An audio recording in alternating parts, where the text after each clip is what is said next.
Hello, welcome to the Fantastic Fiction at KGB reading series. Fantastic Fiction is a monthly speculative fiction reading series held on the third Wednesday of every month, hosted by Ellen Datlow and me, Matthew Kressel. We spotlight well-known and up-and-coming science fiction, fantasy, and horror authors, and admission is always free. We publish a monthly podcast and video so people who can't attend the in-person event can still enjoy the readings. If you'd like to support the series, you can donate at kgbfantasticfiction.org/support. Anyway, on to the show. Hello. Welcome to Fantastic Fiction at KGB. I'm Matt Kressel. I co-host a series with Ellen Datlow. We've been going for almost more than 2 decades. What's the year? I don't even know anymore. 23, right? This series has been going since the late 90s. I've been hosting it since 2008. Ellen's been hosting since 2000-something. Yes. We're so happy you're here. This is great. Every month we see new faces. We're excited about that. We're excited that we're getting more and more people here. It's always free. We never charge a cover. All we ask is that you buy a drink, hard or soft. Tip your bartender. Mary's working hard to keep you hydrated, so please do that. We're also excited about our upcoming readers. So next month, March 8th, we have Scott Lynch and Elizabeth Bear. So I hope you'll join us for that. April 12th, Pang Shepard and Paul Park. May 10th, Paul Tremblay and John Langan. June 14th, Nathan Ballengrid and Dale Bailey. July 12th, Michael Sisko and David Surface. August 9th, Steve Berman and our favorite guest, TBA. There you go, TBA. October 11th, I know I skipped a month because we haven't secured September yet. October 11th, Livia Llewellyn and Robert Levy. November 8th, we have Holly Black, although I just got an email she might want to do December. When did you tell me? Like 10 minutes ago, I got an email from her agent. Please join us for that. We're really happy that you're here. We also have a podcast. If you go to kgbfantasticfiction.org or to your favorite podcast app, whatever you listen to, just search for Fantastic Fiction at KGB, and you can listen to the series going back until 2014. So we've got 9 years of podcasts, including the little period we did, during that little bump, COVID, whatever that thing was, where we were doing this virtually, and we were on YouTube, and we had guests from all over the world. We had guests from Pakistan, South Africa, Australia, Barbados, England. So it was really cool to have guests from all over the world who couldn't make it to New York City. But that being said, we're super happy with our guests tonight. We have Marie Vibbert and Jeffrey Thorne who are reading for us tonight. And I'm very excited to be here for both of them. Our first reader is Marie Vibbert. Marie is the Hugo-longlisted author of over 80 short stories translated into 4 languages, as well as 3 novels, some poems, comics, and video games. Her first novel, Galactic Hellcats, was longlisted for the BSFA in 2021. Her latest novel is The Gods Awoke. Please welcome Marie Vibbert.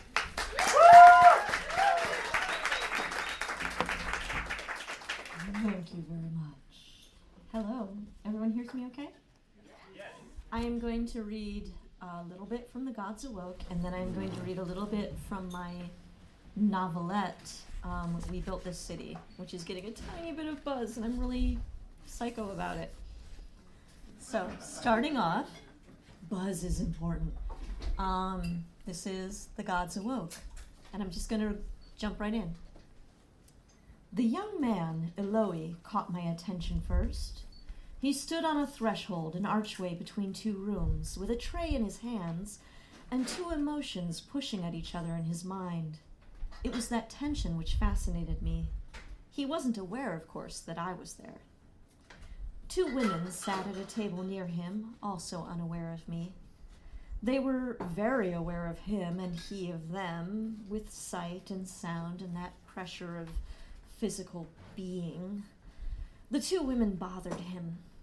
Eloy couldn't talk to the one with the other there, and even if the other were gone, there was something about the words that had to be said that made them impossible, and so he was stuck on the threshold of speaking. The woman he wanted to speak to was Hitra, a priest. From where he stood, the morning sun painted a golden outline around her, marking out the tiny sprigs of her hair in a way that Eloy found beautiful and she found unflattering. The dining room had been built as it was to catch the first light of the morning as it spilled over the mountainside. Eloy stepped into the room. Hitra very studiously avoided looking at him. She had words of her own she wanted to say, but was wedded to not saying them. Though he was indentured to her and a fair number of years her junior, she could never quite command Eloy. Hitra sweated in her robe. The calendar dictated autumn dress, but it was not autumn yet. She stretched her toes as far as she dared in the unseen space under the table, not wanting to brush Matey's bony shins and expose herself as less than priestly.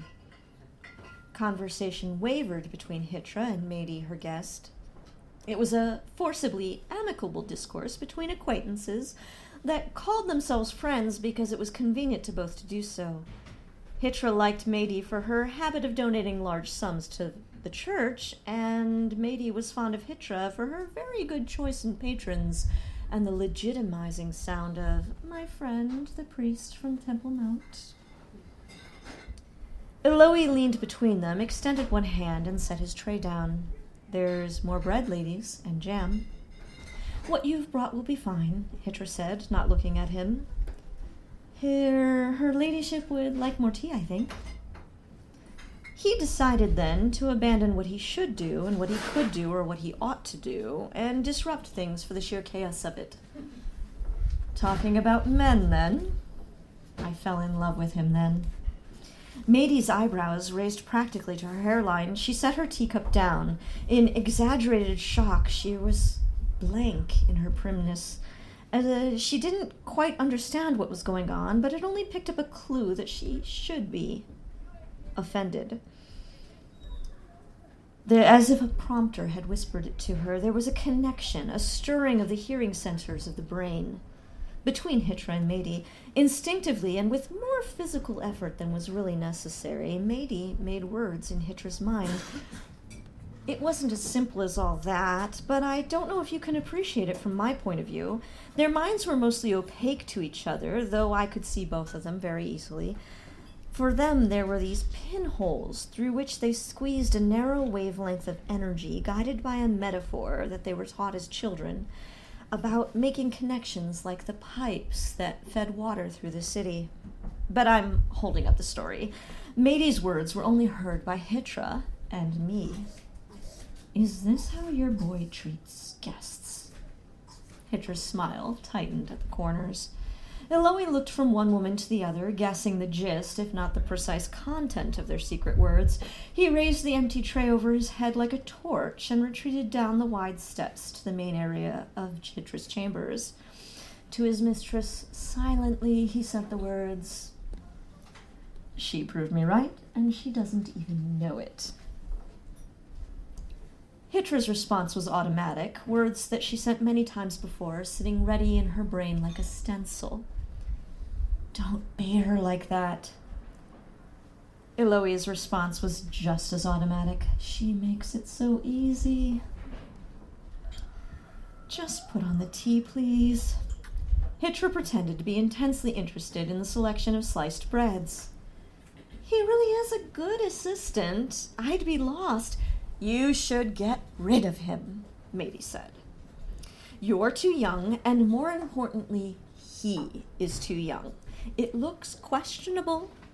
Young single women should only have older male servants, or women. But I'd never tell anyone how they should live their life."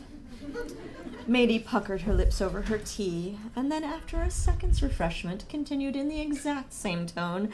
The ritual celebrant has committed a crime against sense and decency. Eloy supplied his own interpretation from the next room. Someone trampled a flower. Hitra felt a conversational whiplash and took a moment to realize the subject of discussion had altered.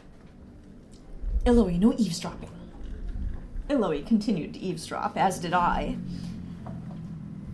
Hitra set her cup carefully in the center of her saucer and said, "What has Reha done? You know, Hitra, I have no time for politics or political people, but that is what this is, a political attack." Mady's eyebrows tilted sharply. She wants to eliminate the Ministry of Flowers. She flattened her left hand so her four rings hit the table simultaneously. Eliminate it completely. Reha says it's unnecessary. Unnecessary. She said that to my face.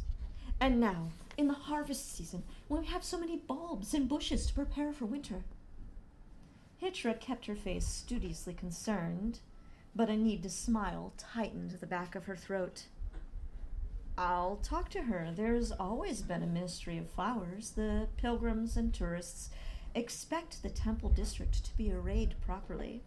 But it's not just that, Hitra. As a priestess of the earth, you must agree that we have a responsibility to these small lives. We can't just abandon them to the ice and, well, ice?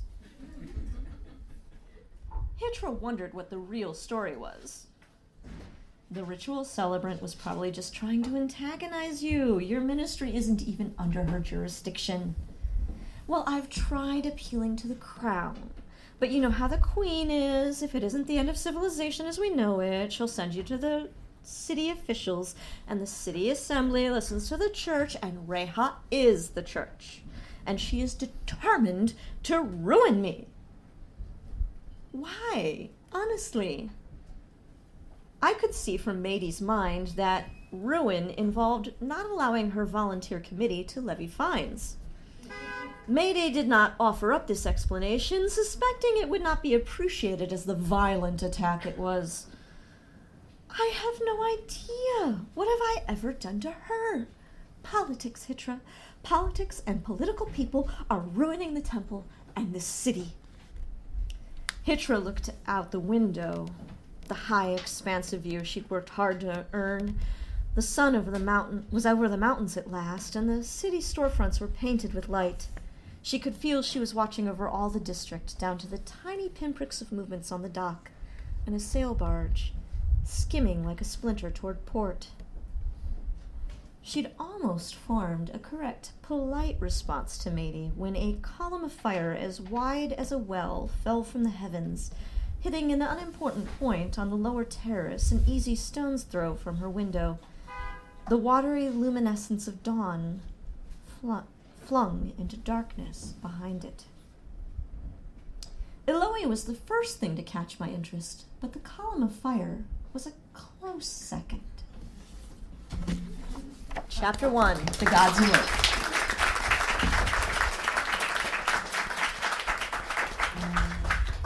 And now I will read a little bit from my novelette, We Built This City, which is in Clark's World. And this one's free online, so you can finish the story after I let off. Although this, you gotta buy, sorry. We built this city. Every sunset, Julia climbs the city her mother built. It feels enormous on the outside. Inside, it's cramped, a human anthill.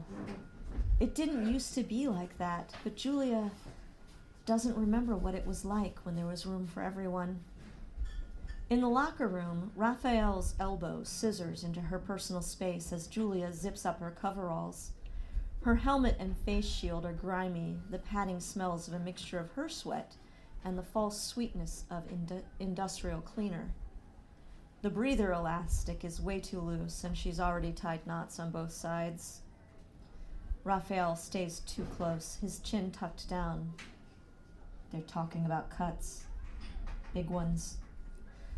Julia straightens. He ducks to tighten his overshoes, showing her with his posture this was meant to be a secret. It's not like Raphael to gossip. He's a good worker, a hard worker. Julia pretends to adjust her pants cuffs. There's nothing left to cut. She requisitioned new gloves 2 years ago and is still waiting for them. Her right pointer finger slides through the taped-over repairs, and the skin is permanently red. Angel, in the office, he says they're cutting the salary budget in half. Raphael's voice gets quieter until half is almost a whisper. Pedro presses his face between them. Passing notes? I'll be at the top before you dudes. Raphael turns to taunt Pedro, and that's the end of the strange conversation. People are filing out of the room. The day has begun. The catwalk rattles with feet as Julia jogs.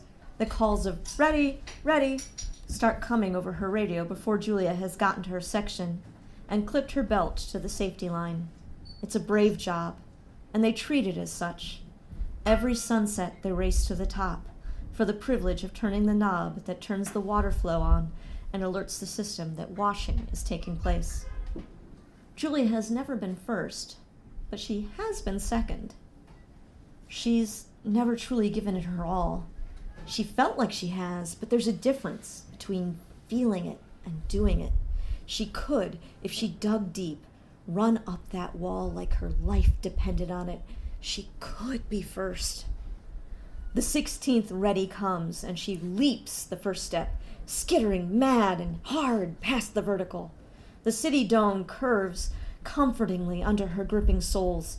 She sees the sun sinking to the west, painting the oil slicks on the glass, the marks that never quite wash out, the bleeding minerals of the gills. This is her favorite part of the job, the beauty and the solitude, the clouds rolling underneath the city, the sun melting into the soft horizon like a pat of butter on mashed potatoes. Her mother climbed cliffs on Earth with Julia's abuela. Her stories were peppered with references to anchor points and cracks and other things Julia doesn't understand with her own experience of climbing. Once upon a time, her mother was here, lifting the beams, supporting her into place. That's easier to imagine. The dome, a fragile, empty thing, alone in the feral clouds of Venus, with no city inside yet. Julia can feel herself slowing near the top, her arms and thighs getting lazy, pulling at her to slow down. She forces a second wind. The hard part is almost done. But Raphael is at the top already. She gives up, checks the hose and the nozzle at her hip, turns the squeegee so it's at the angle she likes to grab it. She gets through the last few feet. The rest of the crew is coming into view. Raphael gets to turn the knob. Again, he does it like a stage magician revealing a dove. The top of the dome is a 16-pointed star of time-painted titanium, and they alone get to enjoy it up close, to be out here with room to stretch. And so they do as they prepare for their descent. Pedro huffs. I'm tired already. He's just mad not to have made it to the top first. If you want to quit, I'll take your job, Julia says, trying not to sound like she's out of breath. Pedro flips her off. No one's going to quit and lose their housing allotment. She plays out a few feet of the hose and hops back lightly. She hears Raphael teasing Pedro as she sprays a thin stream of soapy water along the rails that separate her section from the others. She's proud of her skill at this. She has the best water conservation scores. She imagines the wash soothes the tired city. Acids eat every weak spot and linger in unexpected salts. Without their careful maintenance, the dome would leak, and leaking means sinking into the hellish pressure below. The air they breathe is the lifting gas that holds the city aloft in Venus's dense atmosphere. Their parents' generation built a city to float on the clouds, but her generation keeps it going.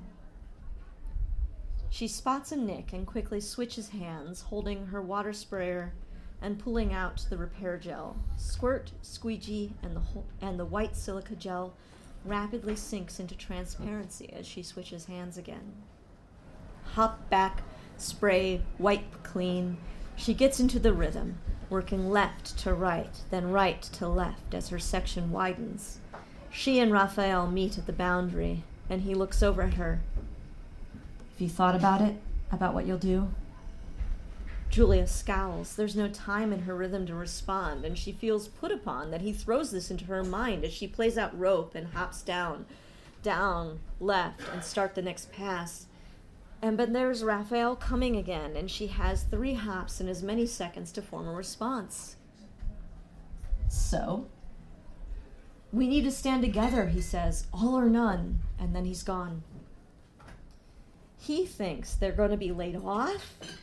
The city needs them. They never got a robot washer to work, for one thing. Even if they did, there's no room in the city to store a washing robot, and if you left it out in the atmosphere, that was just asking it to be slowly destroyed. But he's serious. What if they cut the staff? No, that would be too cruel with the housing rules. But they might. Would they move to washing every other sunset? Or will they each have to do 2 sections? Her thighs burn as she hops. Her mother will hate that. Too much time in menial work, no time to improve herself. Why did you settle for a job where they can ask you to do this? Her mother will ask. The next time their paths touch, Julia and Raphael meet without words. It takes 6 hours to wash the dome now. Could she really do this for 12? Her mother tells a story about climbing a limestone spire in El Potrero Chico, something like 600 meters, no guide rope. She never says how long it took, but she always says she lagged behind Abuela by an hour.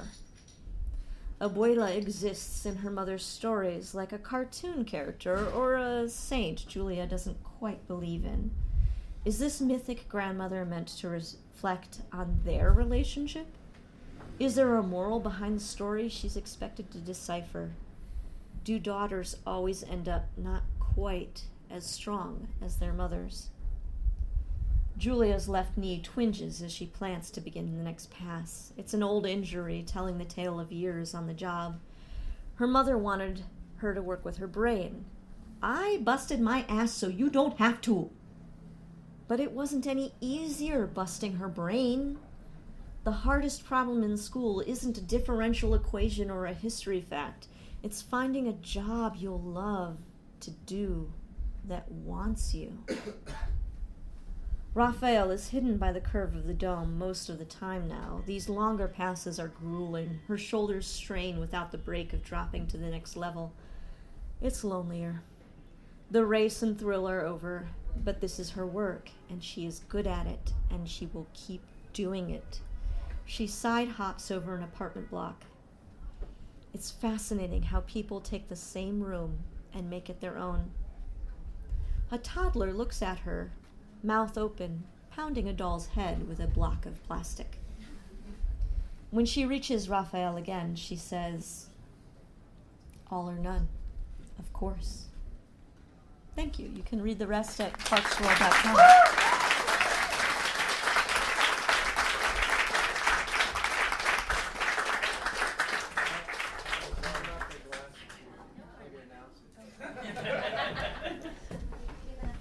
Thank you. That was great. First of all, someone lost their glasses. Who found them and where? Jeff found it. Where did you find them? This guy's found it on the floor. It was over here. Someone lost glasses. They were on the floor. No one. Come to me if you need. You'd like to see. Yeah, if you'd like to see. If you can't see them, maybe you lost them. Anyway, thank you. We'll be back. We're going to take a break, have a drink, say hello to Mary, give her some good tips, and we'll be back in about 10 minutes or so for the next reader. Thank you. Hello, everybody. We're going to start the second half of our show. First, this is too far away, but it's all right. I don't mind. It's making point a little bit. All right, it's They okay. can hear it. Okay. First of all, oh, stop it. I'm gonna get you. Yeah, I know. First of all, we forgot to mention that Marie has books to sell and sign that she will sell and sign after we are done here. So please come up. I don't know how many she brought, but don't make her take them home. All right. And second of all, we forgot to we all forgot to mention that you can join the mailing list, which is only for this series. And you just go to fantasticfiction@kgb.org. KGB Fantastic Fiction. Sorry. And anyway, once you find our website, you can sign up for the mailing list, which, as I said, is only for this. And I think we send out 2 emails a month, and you can see what's going on. Okay? Uh-oh. Anyway, welcome to our next reader, who I've been working with for a long time. And his name is Jeffrey Ford. He's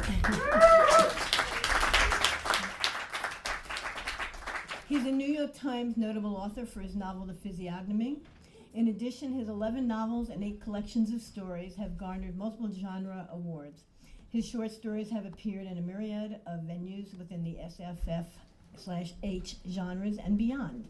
He has new stories coming out this year from Tor.com, Asimov's, and a couple of anthologies.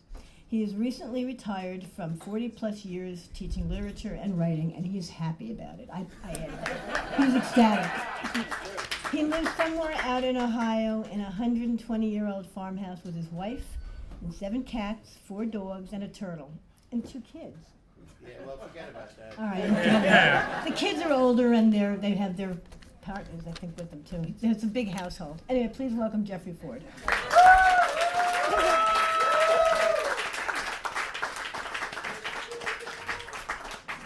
Take an intermission while I get up there.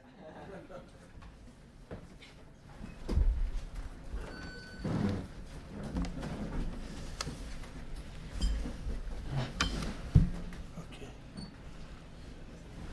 It's not going to go there. Thanks. Okay, I got to move this a little bit. Can I move it? Yeah. All right. Thanks for coming out tonight. I really appreciate it. It's great to see a bunch of you people and new people here and so forth. And thanks to Ellen and Matt for having me here. I'm going to read a story tonight. It's not going to be published for a couple of months, but it's going to eventually appear in Tor.com. And it's called Pretty Good Neighbor. All right. It was a June night, warm but breezy. Lynn and the kids had gone to bed, and I was sitting out next to a giant rose bush with my neighbor, Phil. The back of our house faced across our small yard and garden to the side of the Victorian his dad had left him. We were drinking beer and smoking cigarettes and weed. He was telling me stories about his father, who had been a homicide detective in Camden, and about his cousin Donnie, whom he described as the walking prince of death. The big old house, due to its poor upkeep, seemed like it could have been haunted. The cousins were both heroin addicts. Still, Phil was a pretty good neighbor, nice to the kids and Lynn, and Donnie volunteered once to climb to the roof of our house, since I'm afraid of heights, and patch a hole near the chimney where bats were getting in at night. At a lull in the conversation, I threw Phil my ghost story question. Back then, I liked to ask people if they'd ever seen a ghost. It usually made for interesting conversation, and of course, I was chumming for stories. He sat thinking for a while and said, "There's a shitload of roses on this bush. I know, it's gone insane, but what about ghosts? You don't even need a ghost. All you need's a haunting." He shook his head, slowly smiled, and said, "I don't think anyone would call this a ghost story, but it's in the same ballpark." Phil hit a joint and said, "Donnie's crazy, you know that. He used to have a lot of wacky ideas and plans. This was back in the days he was living here with me. Once when we were dead broke for a long time, Donnie came up with the idea to rob this old woman who lived over by the park." "How do you know she doesn't live with anyone?" I asked him. "I sat in that park and watched her place," he said. "She's alone for sure. All we have to do is distract her. I'll get her attention, you slip inside while she's talking to me, and get whatever you can get." We hadn't used in a while, and by then that damp turd of a plan sounded like genius. So we waited until it got dark. Those were rough hours. When we got down to it, I took up a position out of sight behind the hedges planted along the front of her place. Donnie went to the door. If I heard him talking to the old lady and it sounded good, I was supposed to slip around to the side and back doors and give them a try. I was armed with my trusty paper clip that could work on just about any lock if you knew what you were doing. Donnie rang the bell, and a few seconds later, the woman opened the big wooden door. "What do you want?" she asked in a cranky voice, and instantaneously, he punched her right in the fucking face. I saw her glasses fly off, and she dropped like a lead balloon back into the house. Right there, I was ready to bag the whole thing. I mean, I'm a scumbag to some extent, but I want you to believe me. I have my limits. I'm not about punching old ladies. But then, before I knew it, he was back outside with a handful of money, 2 pockets of jewelry, and a fresh pack of Marlboro Reds. We ran like hell. As we were hightailing it, I realized that we had just robbed a woman who lived only across the park and 2 blocks east of me. It was just starting to dawn how deadbolt dumb the entire operation was. Wouldn't you know it, we were tearing across the park, and we almost ran into this guy Postlethwaite, a massive tub of human goo in front of the gazebo. Probably walking home from a feast at the Golden Dragon. He said, "Where you asswipes heading?" We told him we were out for a jog, and he started laughing. We didn't stop to chat. Later that night, we eventually scored, and once the edge was off, I got scared. I was also pissed at Donnie for hitting the old lady. I kicked him out of the house, and we'd been tight. Both sets of our parents crapped out in the first leg of the parent race, but me and him made a bond at 15 and stuck together. I told him if I got nailed for the robbery, they could put me away and take the house from me. The mortgage payments are only like $500 a month, but I was having trouble scraping that together after an accident at work where I hurt my back. Donnie took it hard, but he left after only breaking some furniture. A couple of weeks went by, and I swore the cops were going to appear out of nowhere and grab me. I decided to get off the stuff, so I went through withdrawal, at least tried to control the habit some. Who was I kidding? It turned into a fight to the death. Gagging, puking, sweats and tremors and hallucinations. I'd wake in the morning and feel like someone had beat me with a stick. Finally, I said fuck it and decided to score. I'd been off for almost a week. I left the house in search of. There was an apartment on the 3rd floor over NCS, the appliance repair place downtown, where a girl pretty reliably sold $15 bags of cut with flour shit I used to get for 10. Any port in a storm, though. It was a nice spring night, and I was blazing along the sidewalk in a rush to get off. That's when I noticed the car moving alongside me. I stopped and watched while it sped up. It sped up for a few yards and then came to a full stop. It's never a good sign when a car pulls over in front of you and all 6 foot 5 inches, 370 pounds of Postlethwaite gets out, holding a 9mm pointed at the ground. He reached out and opened the back door for me. "Get in, Philly," he said. I thought of bolting, but the giant would have shot me in the back, no problem. I'd seen him in action going to town on some loser who'd stiffed his boss, Mr. Marfin, who owned part of the heroin trade in Camden. "What's going on?" I asked him. "Get in the back," he said, lifting the gun into my sight. He used it to wave me toward the door. "Don't be stupid." As I moved toward the car, my mouth went dry, my throat closed, my legs were trembling. I slid through the door onto the back seat, and Postlethwaite said, "We got some company in there for you." It was Donnie, who stared straight ahead like a zombie. The whole thing was a nightmare. The door slammed shut and locked. The big man got into his seat up front, and we were off. We went through town, and then Postlethwaite turned around. His headrest had been removed, and he draped one folded arm over his seat. He had the gun in the opposite hand. You two jerk-offs have gotten yourself into deep shit now. Slacks," he pointed with the gun at the driver and I, "have been employed to deliver your bodies to the Meadowlands." "What are you talking about?" I asked him. "Come on. I saw you running through the park that night, running from having robbed Mrs. Marfin's house." "Who's Mrs. Marfin?" asked Donnie. "You know who Mr. Marfin is? Well, Mrs. Marfin is his mother. You socked Marfin's mother in the face." Slacks and Postlethwaite laughed. "You're really some simpletons." "You're going to kill us?" I said. "Now what do you think? We kill you and toss your bodies in the marsh. It's business, nothing personal."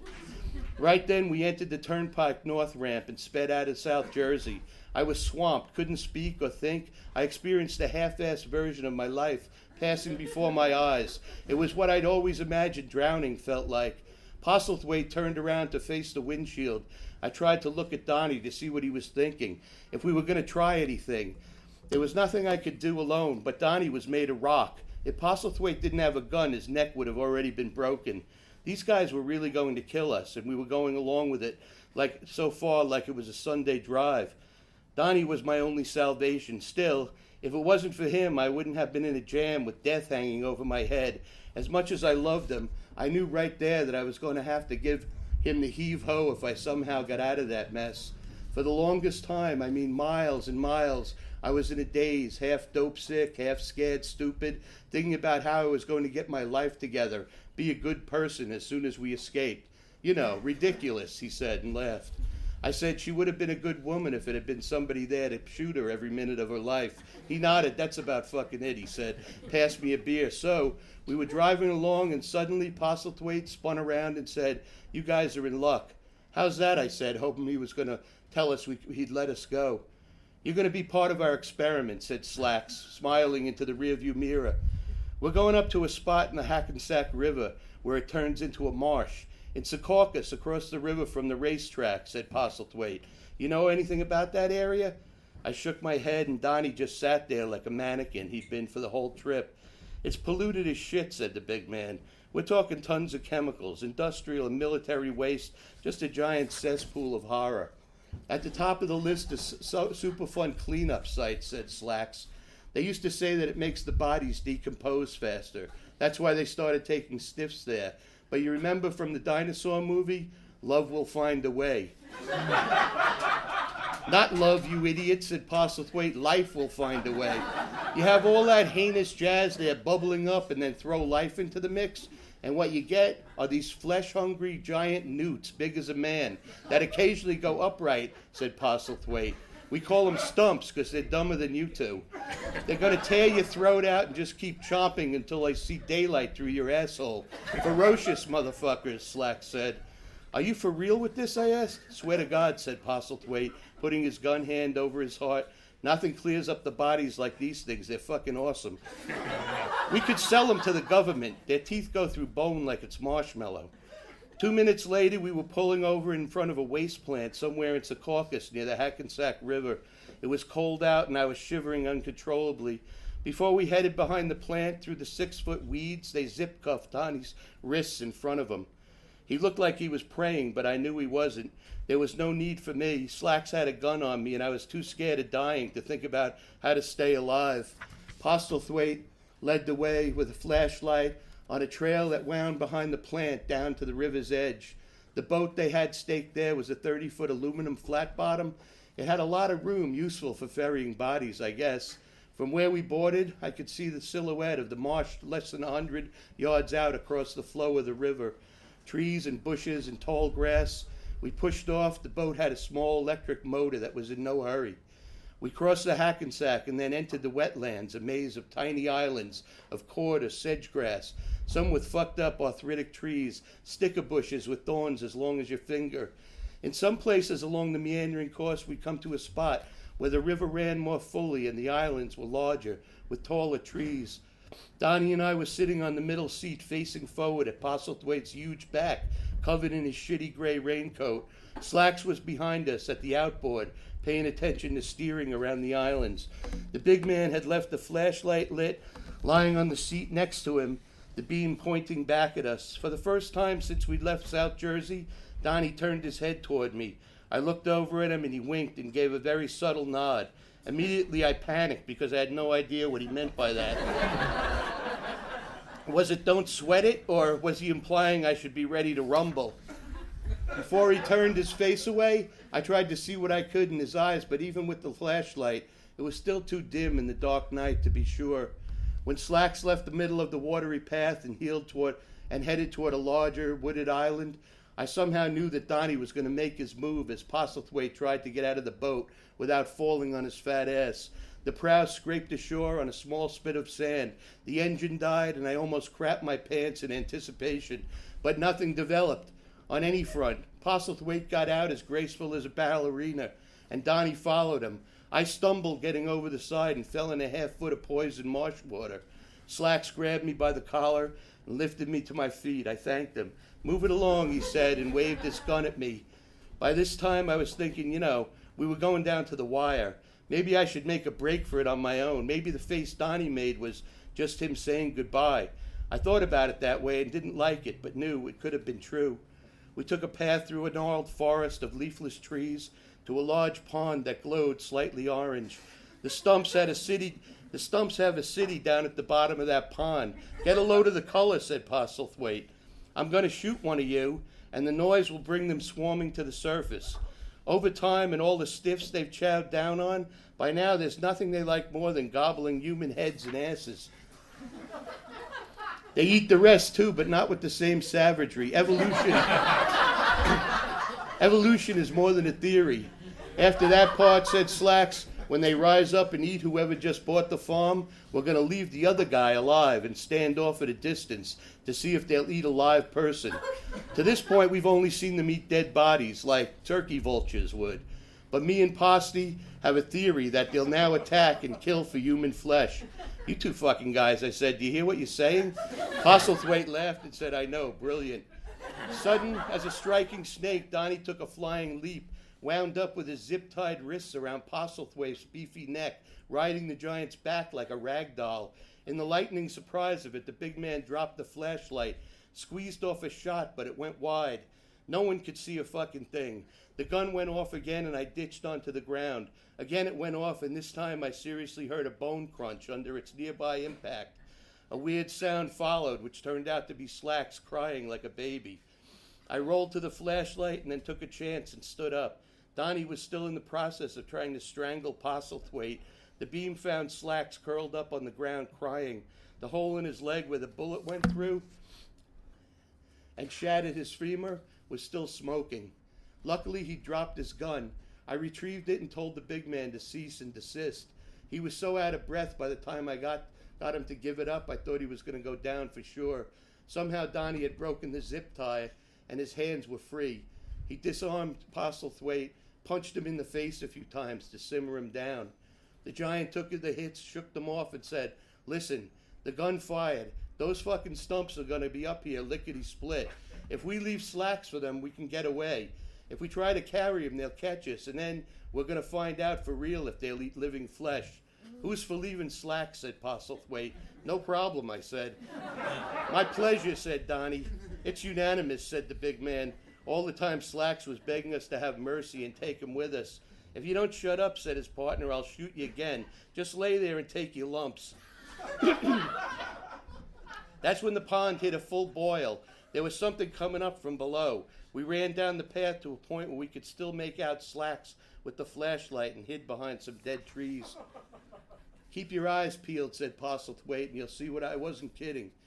We couldn't see a damn thing, really. We just heard Slacks screaming to beat the band, and even at the distance we were from him, I could hear munching, like the sound of someone eating a roast beef hoagie in a dark kitchen. It wasn't long before sounds of teeth-biting bones and the screams became whimpers. Let's get the fuck out of here, I said. I turned to find the trail with the flashlight beam, and instead I found standing right behind us a crowd of those things from the orange pond. They had blunt snouts and goggle eyes, and the width of their heads was the width of their necks, down to the shoulders and arms. I guess you'd call them thick thighs, webbed feet with 4 toes, but big ones, pads on the tip of each one. Picture all that wrapped in a pale olive-green frog skin with tinges of orange, and you have the stumps, except for one crazy detail. They had human junk. Like the one standing in front was carrying a club made out of an old rotted table leg. He had a dick and balls, no exaggeration. Next to him, maybe the queen, vagina, etc. They've changed a lot since the last time we fed them, said Postlethwaite. Looks like they're all walking upright, and geez, what's with the balls and so forth? That's what I call evolution. Yeah, but are they going to eat us, asked Donnie. He held his gun up and at the ready.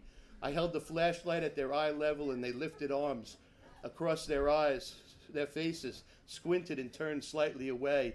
I also had Slack's gun aimed at the closest one. Wait a second, said Postlethwaite, who stood on the other side of Donnie from me. That guy there, look at him. Does he remind you of Westfeld? I swear he looks like him. Sure, he's a salamander on 2 legs or whatever the fuck, but that forehead and those jowls. He does look like Westfeld, I said. He's even got that mole on his left cheek. Whatever happened to Westfeld? Me and Slacks brought him out here and fed him to the stumps. He ran afoul of Marfin. So what are you saying? Asked Donnie. They must have ingested his DNA and it became part of their evolution. Fuck that, said my cousin.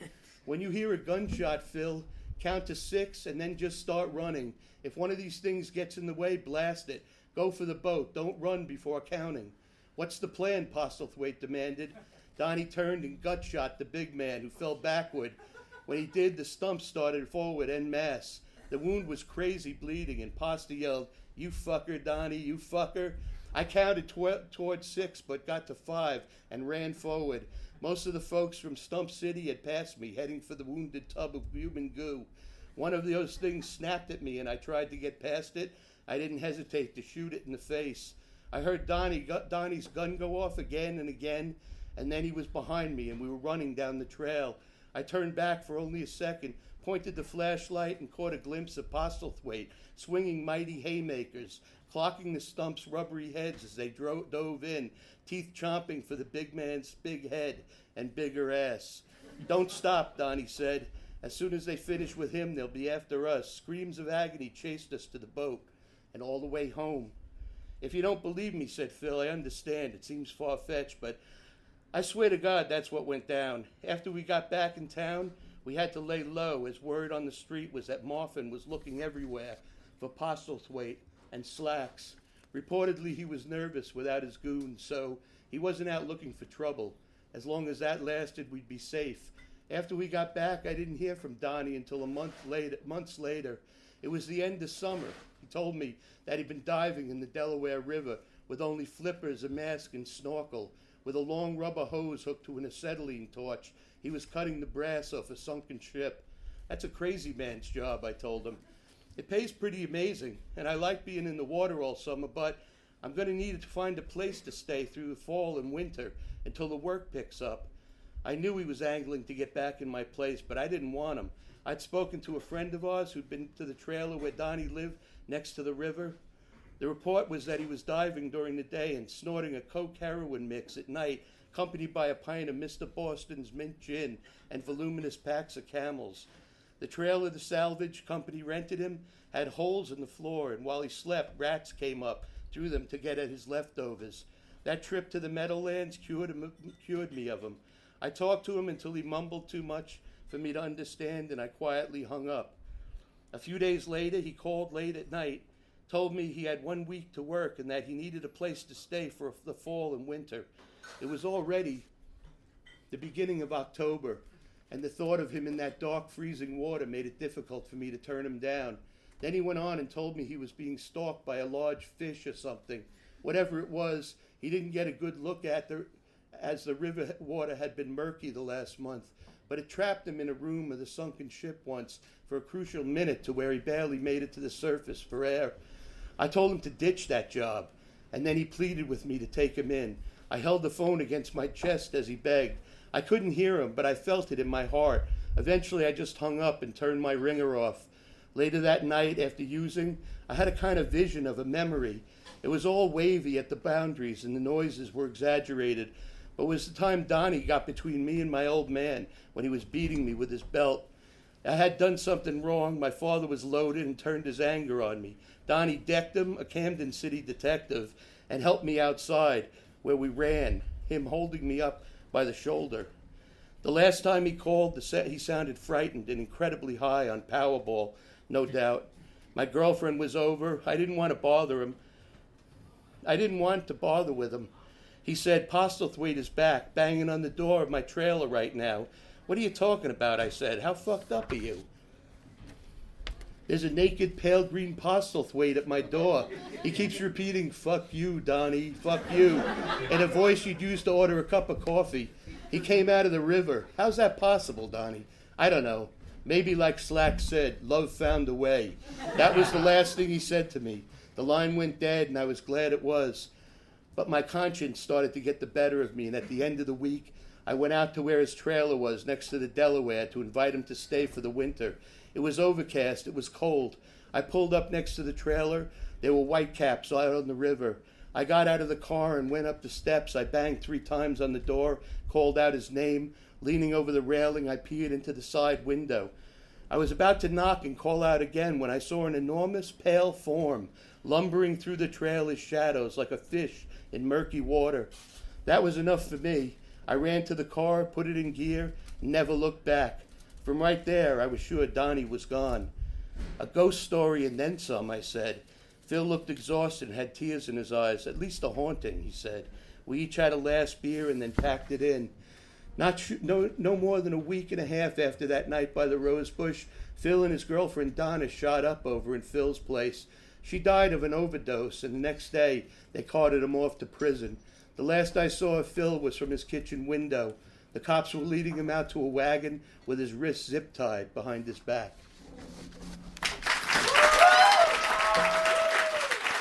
Thank you.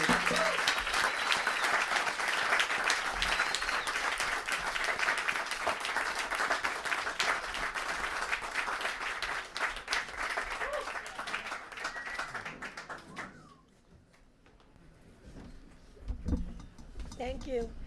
I think that we're publishing that April 5th on tour.com, I believe. Anyway, thank you all for coming. This was really great. I think Marie has a few more books. How many books? You have a few books, several books. Yes, Come and buy them, and she'll sign them. Have a last drink. Enjoy yourself, and we'll see you next month.